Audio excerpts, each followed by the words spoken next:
Another full slate of games is on tap for week 2 in the National Football League. Hey everyone, welcome to NFL Breakdown. Rob Wong, joined alongside by Toronto Sun NFL writer Dan Bilicki and Postmedia sports writer Don Brennan, who each week will be giving out picks against the spread, which you can find on TorontoSun.com. But here they will each give pick 2 of their favorite games of the week and tell you who they like to cover. And Don, you went 2-0 last week while Dan went 1-1, so you've got the leg up so far to begin this season. And Don, you'll be kicking things off again this week with the Chiefs at home to the Bengals. Kansas City favored by 5.5 points. It was an incredibly disappointing week number 1 for Cincy. Can they bounce back this week, Don? It was incredibly disappointing for everybody that took Cincinnati in their survivor pool, I'll tell you that, including myself. I refuse to believe they're as bad as they looked in that 16-10 home loss to the New England Patriots. So, I mean, Joe Burrow completed 21 of 29 passes, but he only had 164 yards passing against the Patriots. I mean, Keon White had 2.5 sacks, a rookie, 3 quarterback hits, 4 tackles, a forced fumble. He was selected for a random drug test after the game. I don't know what the results were. I mean, it sounds like he was going pretty good. I'm just thinking, though, if White can have that kind of an impact, what is a man beast like Chris Jones going to do against the Bengals line? Like he only had 1 sack against the Ravens, but he dominated out there. And if Joe Burrow's non-throwing wrist injury isn't really an issue, it might be after he faces Jones. The Bengals had Jamar Chase going 6 catches for 62 yards. Surprised he did that well after the training camp distractions that he had with the contract. I don't think we're going to see the real Chase for a week or two yet, and it's especially difficult for him with T. Higgins on the limp and likely not playing again. Meanwhile, what can you say about the Chiefs, right? The 27-20 win over Baltimore in the season's first game. I think it flattered Baltimore. I think the Chiefs looked really good. Mahomes was his usual self. He missed 8 of 28 passes, threw for almost 300 yards, 103 to Rashee Rice. But I'm more interested in watching the speedy Xavier Worthy continue to play. He gives the Chiefs a real nice dimension there, and I think he's going to be a handful this year. And I also think Isaiah Pacheco is going to have a huge game against the Bengals. They allowed Ramondre Stevenson 120 rushing yards last week. So the Chiefs have won 7 straight, and I think they're going to make it 8 on Sunday with Taylor Swift finally celebrating Travis Kelce's first touchdown of the season. Finally, after 1 game already. I'm thinking the Chiefs are going to win this one 28-17. All right, Dan, the 0-1 Falcons will visit the Eagles in Philly as it'll be the Monday Nighter. 6.5 points is the spread in favor of the home side. Which team do you like in this one? Well, the Eagles coming to this one with a bigger rest advantage. They played last Friday night, even if it was on that terrible turf in Brazil. They were the home team for that one, but this one, they're really going to have the Philly faithful behind them. Kirk Cousins last week looked rusty. He looked exactly like a guy in his late 30s coming off an Achilles tear.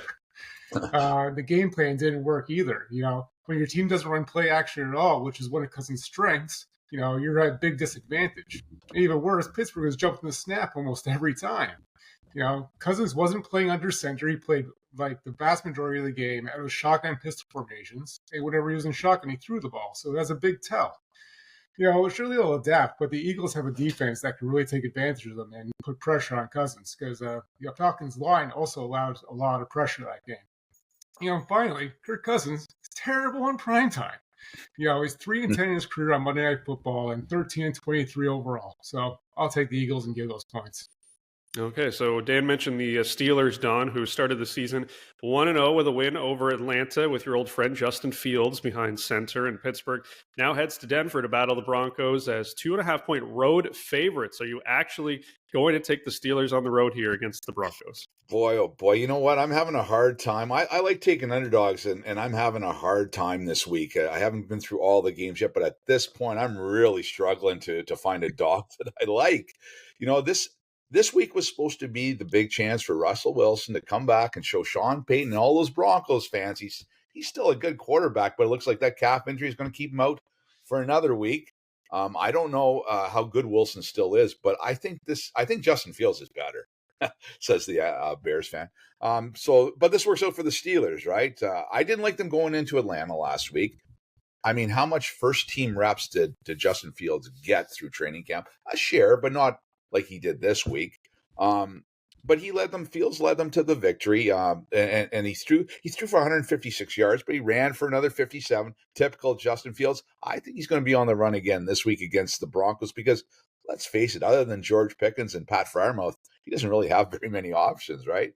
So, I mean, everybody was waiting to see last week what kind of an impact Arthur Smith would have against his old team. I wondered what the Steelers defense is going to do against Cousins and company that Dan referred to. And, it looks like Pittsburgh still is one of the NFL's best teams on that side of the ball to me. And with tackle Greg Bowles likely to miss another game for Denver, it looks like Bo Nix is going to get a full taste of TJ Watt. That doesn't turn out good for many people. I think the Broncos are going to win some games this season, but just not this week. Pittsburgh 17, Denver 10. And lastly, the Lions and Bucks, Dan, were two of the most impressive teams in week number 1. They'll square off in Detroit with the Lions favored by a touchdown. Which offense is going to win out in this one? Well, you say both those teams were impressive in week 1, but you got to look at their opponents too. The Lions did very well against the Rams team that could be a playoff contender, while, Tampa Bay beat up on Washington, which is probably not going to be. This is also a playoff rematch to open the season for the Lions, and just like last week, the line doesn't make that much sense. The Lions were favored at home against the Bucks by 6.5 points in January, and this time around they're giving just 1 point more. But Tampa is much worse off than when they met in the playoffs. The Bucks played well in the playoff game, but they lost their offensive corner this offseason and they're a year older. Then last week, they lost pretty much their entire defensive backfield to injury. The Lions may have been a bit lucky to cover last week against the Rams by scoring the touchdown in overtime, but this time it should be a little bit easier for Amon-Ra St. Brown to get open and rack up a big game. I'll take the Lions.